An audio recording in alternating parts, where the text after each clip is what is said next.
Hi, I'm Kevin Harrington, and I'm an original shark from the hit TV show Shark Tank, and I'm with Jimmy Ralph, CEO of the Board of Advisors. We're here at one of their conferences in Dallas at the Ritz-Carlton in Las Colinas. And Jimmy, hey, good to have you here today. Good to see you, Kevin. Hey, so we've had lots of business discussions, but we're also friends and golf buddies and all of that. But I just want to have you share a couple of things that you've been involved with over the years for the folks that are out there right now, because when we think of Board of Advisors, which is an awesome concept of members who are it help other members become more successful in their business, and so you got involved.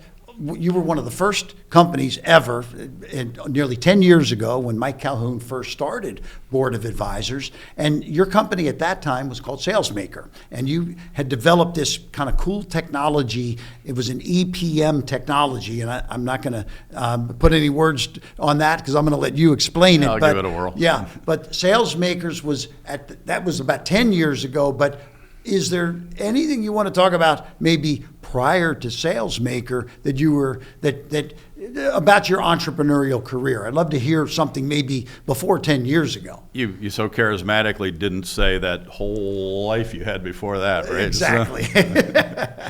So sure. I'll do a quick hitter on that because we've got a whole bunch of entrepreneurs down here making deals and helping each other run their businesses and consulting and all that. So, I think the important part for them to know as I've become the CEO and Mike Calhoun's partner, is that I've been through all of it. So, if you and not unlike your story of deciding you wanted a nice car when you were 16, I hadn't heard that before. Of all the hours we spent together, I never heard quite that story. But when my brother and I were young teenagers, or maybe I was probably 8 or 9 when we first started it, we grew up on the South Shore of Lake Erie, which is a miserable place to be in the winter. Because the wind and the snow coming off the ice and so brutally cold. So we talked my grandfather into giving us a tractor that he had, that he was older and didn't use it. We talked him into giving that to us, and we fixed it up and got it to work and put a snow blade on it, a snowplow on it. There you go. And we'd go around and all winter. And of course we were entrepreneurs at heart because we always plowed the driveways over to the side the wind was coming from. Yeah.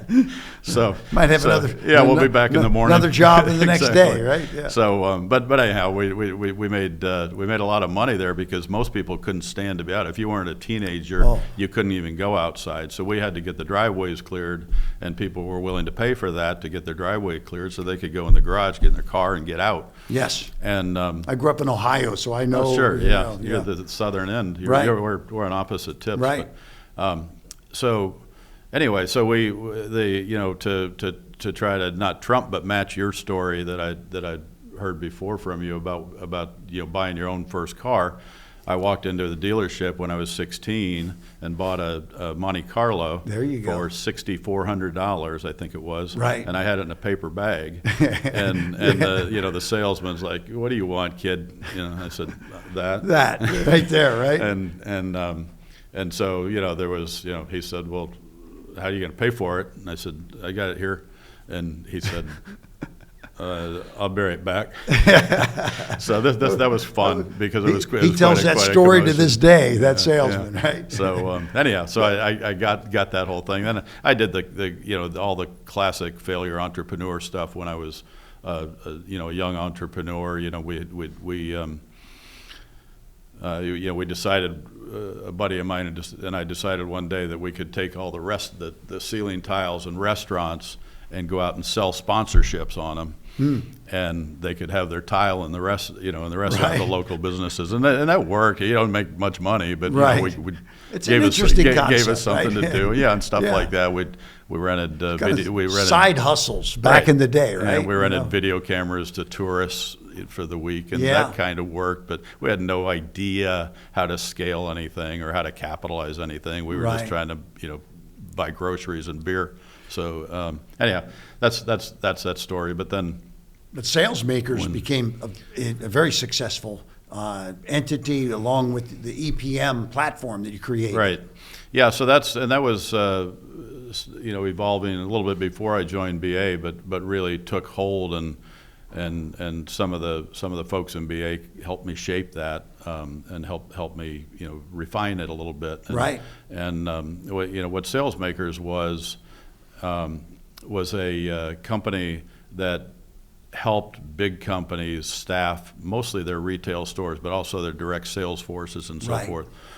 So companies and big, we did, towards the middle and end, we were doing really big brand stuff with Microsoft and Duracell and the biggest and best brands in the world.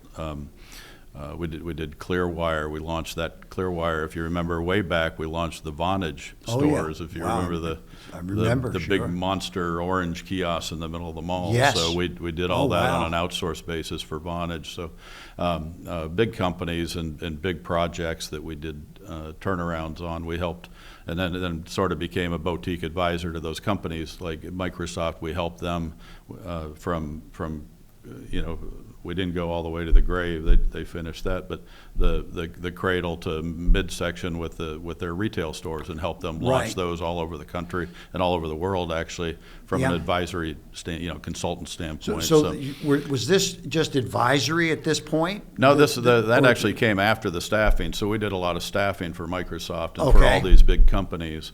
One time, and actually when the if you recall, during the Radio Shack Sprint deal, when Radio Shack went bankrupt, Sprint Right. decided they wanted to put staff in all those stores to sell Sprint, so Correct. they put a little booth in there, Yes. and we staffed those, and I think we hired 4,000, a little over 4,000 people in 12 or 15 weeks, trained them and deployed them in those stores. So that was the power of SalesMakers. That was the time. power of SalesMakers. So that was you helping others utilize your platform to build their business, but then you saw how successful SalesMakers was, and then you used it to actually do Talk More Wireless for your own business. Right, correct? we did. Was that the transition? Yeah.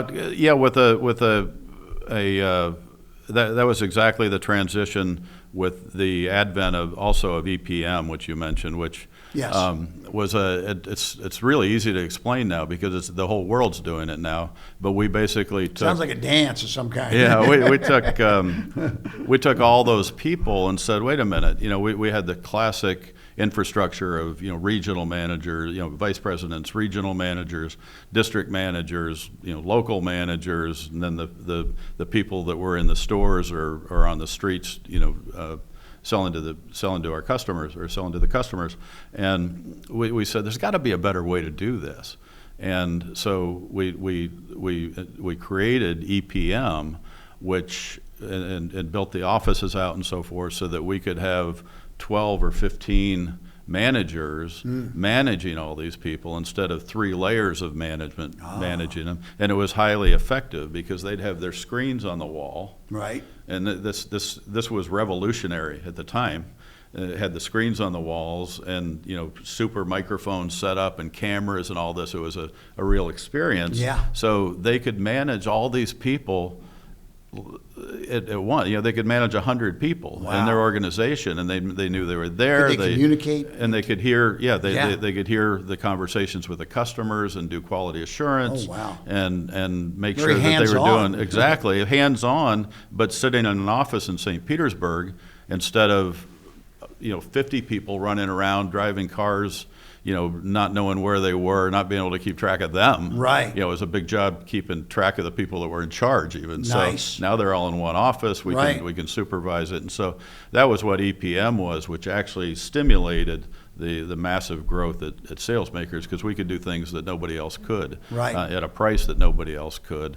And so that really made us the king of that business and allowed us to do things that nobody else could do. I mean, to think about that, I remember when Radio Shack, a friend of mine had operated a Radio Shack store, and they were having tough times, and then Sprint came in. And I had no idea somebody had to staff those stores. Yep. That was you. We did it out of the Plaza building at the time in St. Petersburg. So I mean, between that, so not only were you operating for other companies, SalesMaker and their platform, but then as you operated your own ventures, you had various businesses. Talk More Wireless was one of the ventures, and so you learned.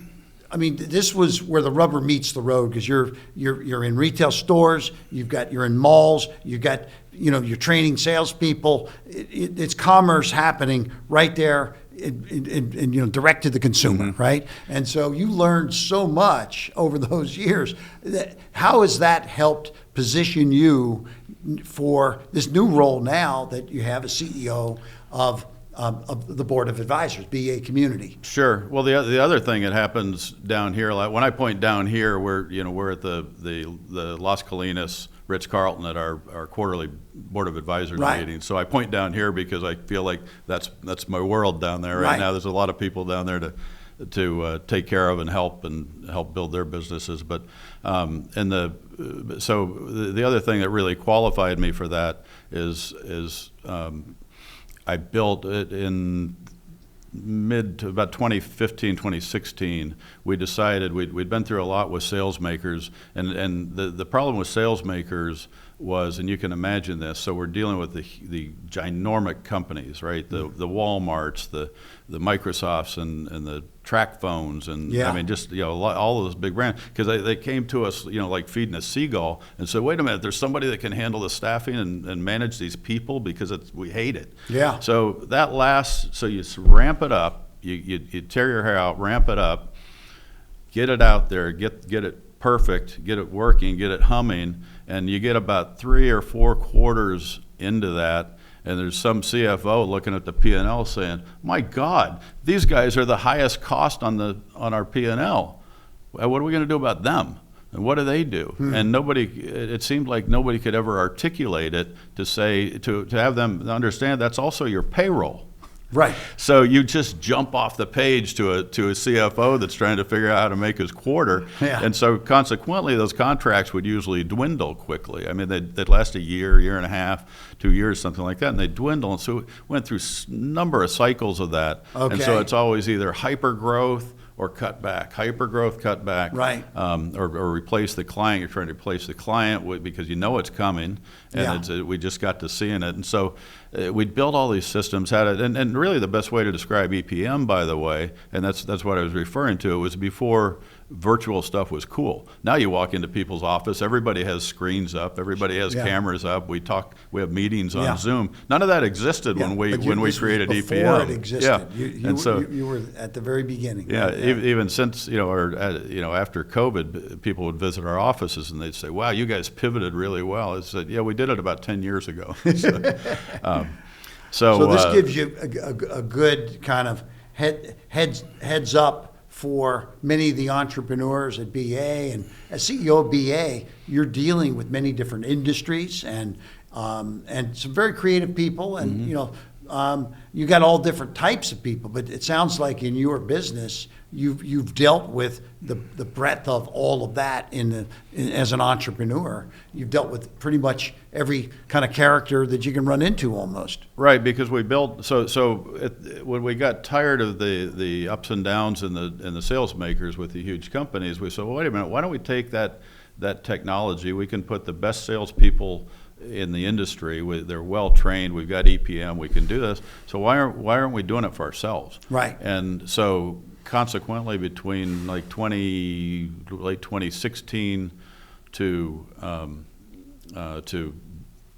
few months ago, we went on an acquisition binge, a really strong one at in 2019, 21, 22, and bought about 40 companies and built it into about a 200 store chain. That's awesome. Using the EPM management to manage them, and they were wildly successful. We were the star of T-Mobile, and had a really good run there. But during that process, how it works, and a lot of our folks down here know how it works, and a lot are learning how it works.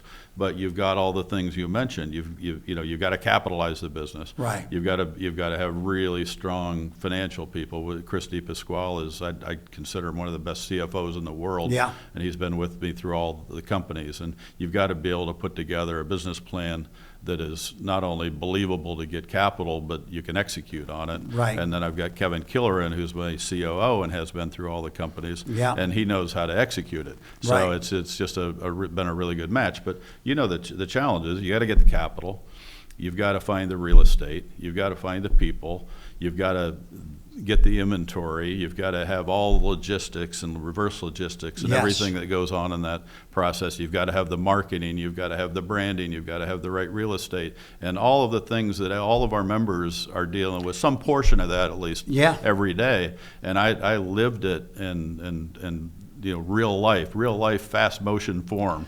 Because Well, it yeah. all goes really fast at that when you're growing that fast and doing these acquisitions. Yeah. And so almost everything that happens down here, except what Stan and Rich do, who are, Rich is a patent attorney, and Right. and I don't do that, and Stan's a awesome attorney on every aspect, including fights. If you have to fight, Right. he's your fighter.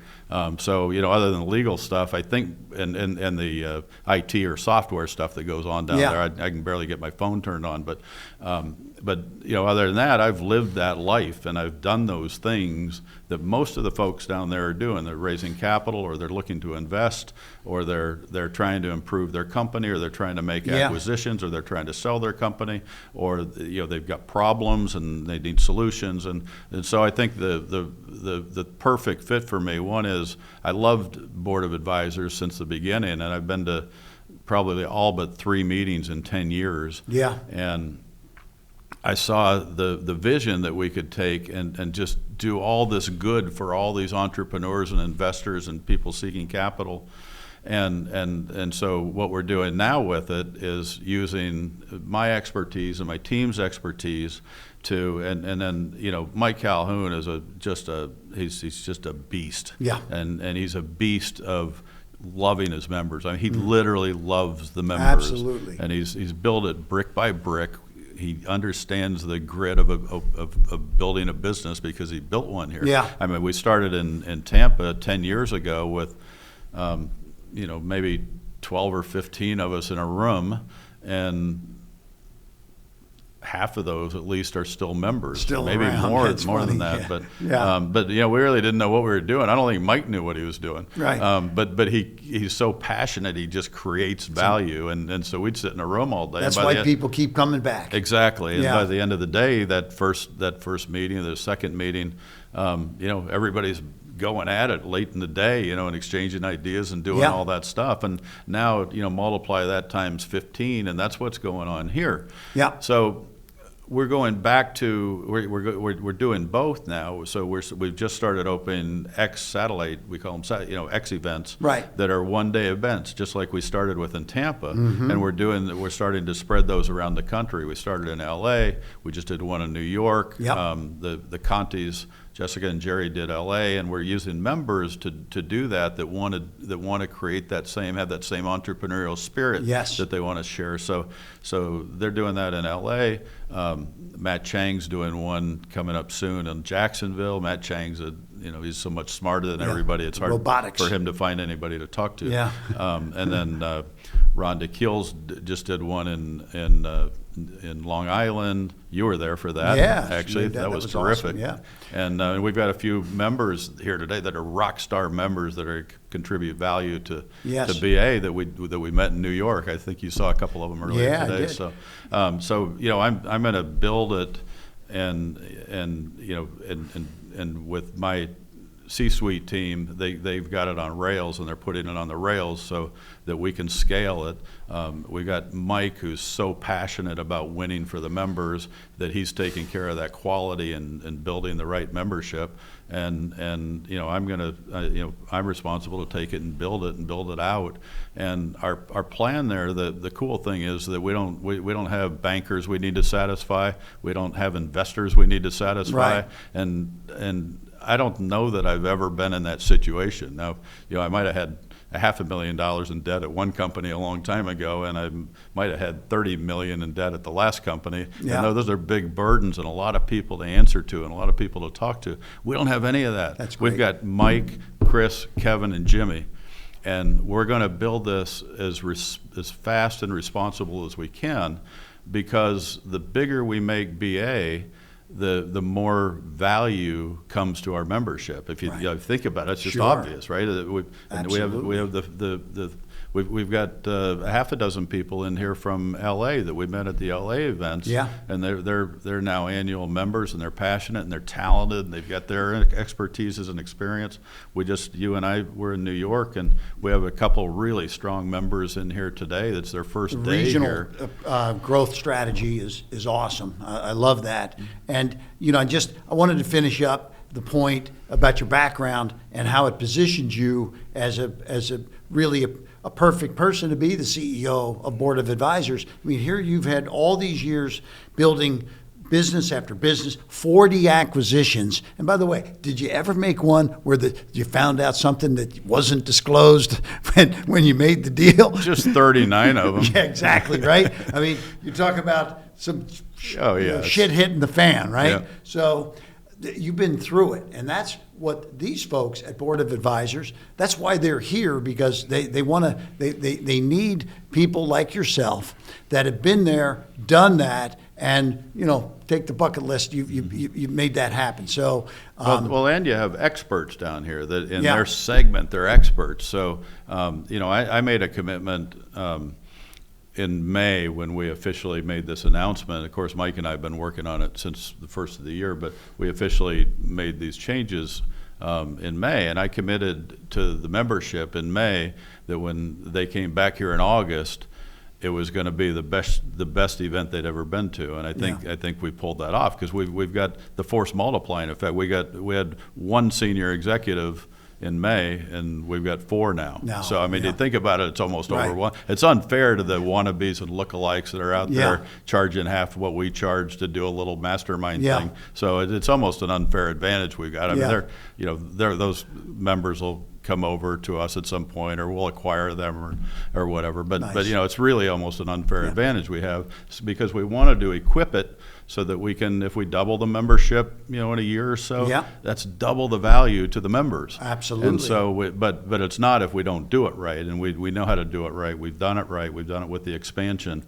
and we've got all the talents down there, right? So the talent, of course, we've got a seasoned executive team.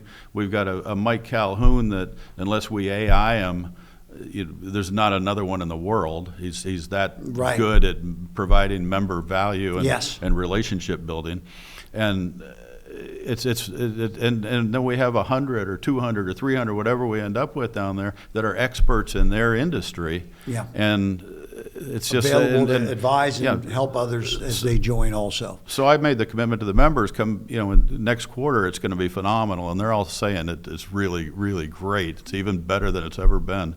And it's going to keep going that direction, because we're going to bring we're going to bring more qualified people in over and over and over. That was my final question, because just wanted, we talked about where you've been and what's happened so far. The future of BA, are there, you talked about the satellite operations that you're doing, but anything for, what does the future hold for BA? If you could just summarize that in a couple of thoughts. Yeah, so I mentioned that the growth, the fun part about this growth that we're doing is that we control. We don't have to do it to please a bank or an investor or anything like that. We don't have a target we have to hit. Don't have that 90-day window that you've got to make your 1 cent off, your stock goes down 40%. Exactly. You take all that garbage out of the way, and all we have to do is take care of this wonderful thing, and make sure that we provide good membership value, and we'll go as fast as we can go to expand that membership, as long as we keep bringing folks into the membership that provide value. It's just it's so it's just a self-fulfilling prophecy. Makes It total just sense. keeps going. It's crazy. I wake up and I say, wait a minute, there's no problems here except doing that. So that's what we're focused on. So where it goes beyond that, I think we'll certainly probably double the membership over the next year, 18 months, maybe triple it. I don't know, but we don't have to do anything, which is so nice because we can do it at the right pace to keep bringing in new members that can keep contributing to the value, but we don't have to bring anybody in. Right. And that's a really enviable place to be in. And you control your destiny. And then where we go from there, you know, we don't have to plan that and then have to stick to a plan. Right. So we're just going to keep driving member value. We're going to keep bringing in great new members. We're going to expand to many cities across the country because those are also going to be standalone events that if somebody's a regional player, a smaller player, just getting started, and that's their budget, and they don't have time to come to Dallas for 3 or 4 days or 5 days, then they can go to the one-day event, which started this whole thing 10 years ago, which we all, you know, there's a half a dozen people in the room down there that started with me 10 years ago, and we all deemed, you know, value out of it that was worthy of being here 10 years later and coming to the Ritz-Carlton for 5 days, and you know, 4 times a year. You can feel it's ready to just really take off. And again, I think it's great that we had a chance to sit down and share some thoughts. The folks out there right now that are interested in hearing more about BA, your story, your background. You know, you and I both, when we were 16, walked in and bought that car for cash, right? That was awesome. Give me one of those there. and by the way, you know, we're thrilled with your involvement. I mean, you know, you were an original advisor, and you were there at the beginning. I was there at the beginning with Mike and meeting you and hanging out with you and becoming buddies, and it's good to see your new role. I mean, I'm sure you probably sleep a little better at night now. You don't have all those bankers and all that crazy stuff going on now that you made the sale of the business. And congratulations on that, by the way, taking the chips off the table. And BA is better off to have now the skill of someone like yourself that's been in the trenches, been there, done it, built over 200 locations that you had, made 40 acquisitions, and again, not all of them go as smooth as you'd like, because I've been involved in a few of those myself. So, but thank you for being here today, and thanks